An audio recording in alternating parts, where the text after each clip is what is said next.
Kes on vahest mõelnud, mis saab, kui selline naljaga mõeldud asi lõpuks ära tehakse? Selle autoga tegelikult on päris palju juba sedasi olnud meil. Alguse sai sellest, et ostame oksjonilt Passati, siis on nagu, teeme madalaks ka. Ja siis sealt läks nagu edasi asi. Ja kuna nüüd tuli Johnil välja siis uus PPF-i seeria, siis nüüd on olukord sealmaal, et see auto valmistatakse ette PPF-iks värviliseks siis. Näitan siis natuke seda, et mis ettevalmistusi on vaja teha, et see auto üldse saaks PPF-i, sest mõistagi tegu on 10 aastat vana autoga juba. Teemegi meie detailingu alal siis korraks ringi peale. Siit poolt vaadates on nagu üsna sile, mingit roostet ei ole midagi. Siin-seal on kerel paar mõlki ka või sükest pisemat täket, mis ma loodan, et ei saa takistuseks. Aga teisel pool autot on siis need asjad, mis tahavad tõsist tähelepanu. Ja siin on kohe selge see, et keretöödest see auto ei pääse. Siin taga tiiva peal on siis selline ilus laks, tõenäoliselt kunagi parklas saadud. Ja seal on siis mõlk, sealt on värvi puudu ja natukene tundub, et on roostet ka. See ei ole üldse hea, kui sinna läheb PPF peale. Aga kõige suurem mure on siis see esitiib. Ma arvan, et kunagi on siia mingisugune laks saadud või mingi kriimustus suurem ja siis on olnud vaja üle värvi. Aga kuna tegu on Itaalia autoga, siis ilmselgelt seal ei ole vaja nii palju panna rõhku sellele, et see asi kohe rooste ei läheks. Ma kujutan ette, et asi läks umbes sedasi Itaalias, et see tiib sai siis ühe kriimustuse ja mindi kuhugi, ma ei tea, kindlustuse või niisama keretööde kohta ja lasti korda teha. Ja seal öeldi, et no problem, et meil ei soolata teid siin. Ja siis tehti oma töö ilusasti ära, aga siis tulin mina ja ostsin selle auto ära ja tõin ta Eestisse. Ja meil siin Eestis, nagu te teate, on siis kahjuks soolatud teed. Ja kohe kõik need kohad, mis olid nii-öelda lihtsasti tehtud, hakkasid roostetama ajapikku. Et siis ütleme niimoodi, aasta jooksul see tiib on nagu täiesti koledaks läinud. Õnneks on meil sellele lahendus ka siin pagassis. Lahendus on siis uue tiiva kujul. Taastama ei hakka seda vana koledat tiiba. Ma loodan, et järgmistes klippides on siis juba see, et auto on keretöödes ära käinud. Mingid jubedaid üllatusi ei tulnud ja saame vaadata, milline ta välja näeb. Eesmärk ei ole teha täiesti perfektseks, kuna auto läheb kile alla väga pikaks ajaks ja ei tea, mida tulevik toob, eks ole. Võib-olla ma ei võtagi kilet ära kunagi, võib-olla saab keegi teine selle kilega auto ühel hetkel. Aga mis siis edasine plaan on? Teeme korda selle tiiva sealt, teeme tagumise tiiva ka korda ja kui keretöödest on auto tagasi, siis on kindlasti juba PPF-i rull ka saabunud ja tegelikult hakkame ettevalmistusi tegemagi PPF-i paigaldamiseks ehk siis keraamika kahjuks maha poleerida. Muidu see nakkuvus lihtsalt ei ole nii hea, kui ta võiks olla. Kõik kleebitud ja polditud plastikuasjad tuleb küljest võtta, sellepärast et kogu kere tuleb ikkagi ära katta ühtlaselt, eks ole. No jõu! Jätkame siis sealt, kus pooleli jäi viimane kord. Auto on nüüd päris mitmed päevad ära olnud ja nüüd ma sain ta kätte. Põhimõtteliselt kulutasin raha, et teha auto koledamaks kui varem. Alustame siis sellest lihtsamast küljest. Näha on, et siin oli täke, millest ma ka teadsin ja nüüd on järel selline korralik laik sellest. Ja tegelikult see lugu jätkub, sellepärast et siin mööda seda serva oli ka täkkeid. Sellised parklakad, eks ole. Nagu näete, auto on veel must ka. See on samal päeval peale kätte saamist. Ma ei ole jõudnud mitte midagi teha temaga. Siin stangeserv sai siis natuke krunti, natuke lihvi, sellepärast, et kunagi on sellega ka kuhugi otsa sõidetud ja see kindlasti segab seda kiletamist. Kapoti juures on näha, et läheb ka siuke triip. Siin oli mul siis mingisugune täke, mis tekkis sellel sügisel ja see kapotiserv oli alt teiselt poolt natuke oranž juba. Stange peal on siuke, sealt oli keegi kruvi läbi lasknud peaaegu kunagi ja seal oli minu poolt siis mingi kohtparandusene. Kõige suurem asi on siis esitiib. kus on värvivahet ka näha. Selle kohta ma ütlen nii palju, et kuna auto läheb ikkagi kile alla, siis ma ei hakanud ka hajutamist paluma. Lihtsalt sellepärast, et see hajutatud asi maksab lisaraha ja näha ei ole, et läksin nagu funktsionaalset teed, et ennetada, et uus tiib samasugusena ei lõpetaks ja et kui kunagi kile tõesti maha tuleb, et siis oleks nagu teiste paneelidega sama värvipaneel all. Sellega on siuke teema, et kui siin kunagi keegi tiiba on vahetatud, siis uks on hakanud vastu käima ja sellepärast ta sai sealt alt kahjustada ja läks rooste. Aga see koht sai siis ka nagu üle käidud, siledaks tehtud ja rooste eemaldatud. Lõpuks üks terve paneel, mida on väga hea meel näha. Ja kahjuks siis see tagumine rattakoopa ülemine osa ka. Päris ehmatav on näha oma autot sellisena, kui varem oli tähtis nagu selle korras ja puhtana hoidmine, siis nüüd näeb ta mõneti õnnetum välja. Aga ilu nõuab ohvreid, nagu öeldakse. Kindlasti üks asi, mis minu arust on natuke vastuoluline, on see, et mida siis teha nagu selle autoga, mis saab kohe kile peale endale. Et teatavasti on alati kõigil nagu see hirm autot ostes, et siin on kile, ma ei tea, mis seal all on. Ja ise nüüd selles olukorras olles ma saan täitsa nagu aru neid, kes ei tee autot perfektseks kile alla, võite alla kirjutada, mida teie teinud oleksite. Kas on siis väärt pool autot üle värvida, kui nii tuleb see kiletamise, PPF-imise kulutus ka otsa. Mingi luksusauto puhul äkki isegi tuleb, et säilitada seda originaalset seisu. Ühe asja poolest on mul hing kergem. Ma tean, et need koledad roostekohad on nüüd läinud. Nad on küll ajutiselt koledamad, aga nendega on tegeletud lõpuks. Ja tegelikult ma juba ootan, et näha, mis tast saama hakkab, et kuidas ta uue värviga välja näeb. Ja tegelikult mõte juba liigub sealt edasi, et mis siis veel teha on vaja.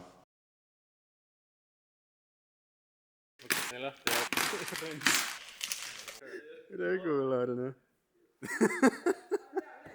Nii. Olemas. See on nagu mingi Walmarti vinner praegu. No nii.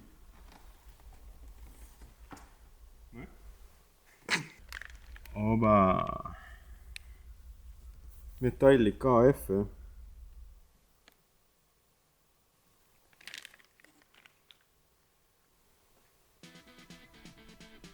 Jou, täna jätkame täpselt sealt, kus pooleli jäi. Olen nädal aega oma laigulise autoga ringi sõitnud ja nüüd on aeg siis keraamika maha poleerida, eemaldada kõik igasugused plastikud, mis on sinna kruvitud või teibitud ja ära võtta järele jäänud embleemid kere küljest.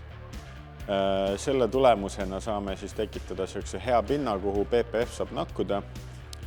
Kindlasti enne paigaldust tuleb üks detailne välipesu veel, aga see siis vahetult enne.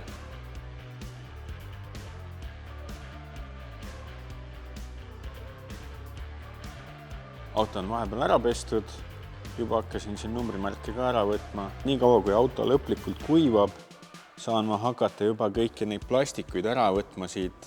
Põhimõtteliselt me teeme siis Pimp My Ride'i, aga tagurpidi. Kui tihti te pesete oma numbrimärgi tagust? Ja siin on see stange, liist ja siis on näha nagu, mis selle taga on olnud. Õnneks ta tuli ilma kahjustamata küljest. Selle tiiva juures ma tean, et mul on täiega palju kahepoolset. See niisama ära ei tule ja siis ma panen siia tamiili vahele. Aga kuna üritaks ikkagi võimalikult vähe kahju teha, siis kõigepealt ma panin siia teibi ümber. Mõte on anda kuuma, üritada tõsta nurkasid, detaili mitte nagu ära painutada katki ja siis vajadusel tamiil ka vahele veel, kui kuumast üksi ei piisa.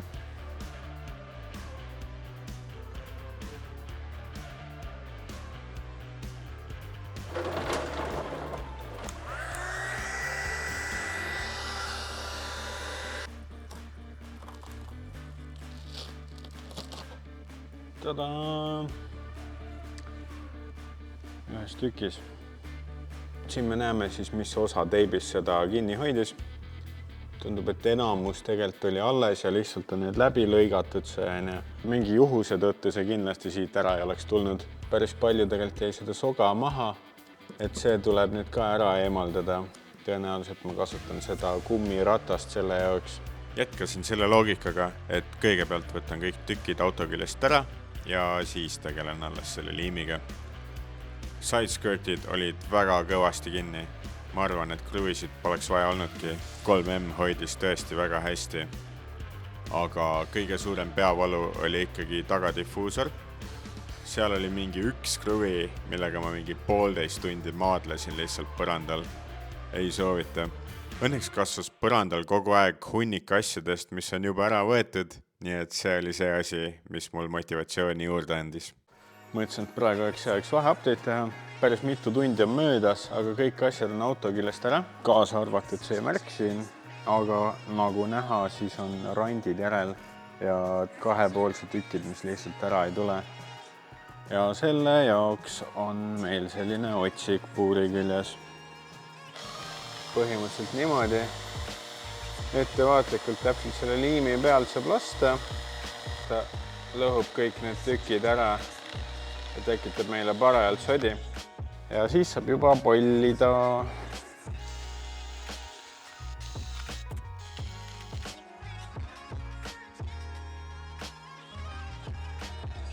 Mängime ära arvamismängu, mis on siin valesti tehtud. Väga õige. Tiiba on värvitud vähemalt ühe korra nii, et märki pole maha võetud. Päris kole. Ja need on kivistunud mingid lakitükid siin. Katuse peal ei ole nii kohutav see seis. Liimi eemaldus on viimases faasis. Koristan ühe korra ära veel ja siis saab Geontarriga ülejäänud liimi jäägid ära võtta. Sama päev, mõni kõrvalepõige on ka olnud, aga auto on nüüd teibitud. Kummi ja plasti peale pollpastat ei tohiks väga minna enam ja saab rahulikult poleerima hakata. Polli jaoks kasutame täna siis CarPro Fixeri pastat ja Johnny Eccentric Cut ketast. Kohe näitan ka. Süüksed tooted. Punane ketas.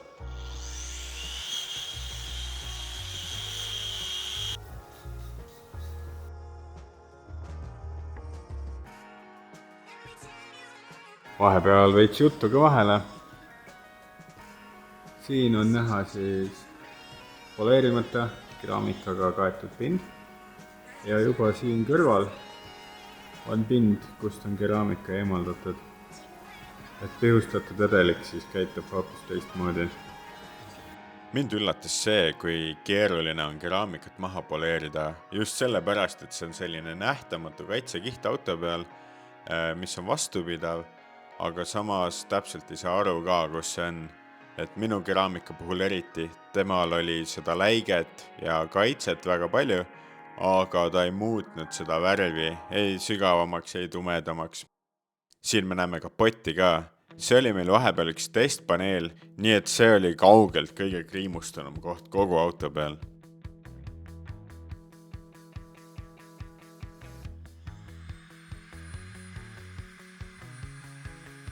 Mis teed? Keraamika on peale, siit oli isegi näha. Mis vaatad seda linkli, siis Johnny Infinite hoiab ilusti peal. See on kõige rohkem kasutatud link ka ja siin lihtsalt hülgab pastat see praegu. Ja seda kõike on vaja, et kile jääks hästi peale.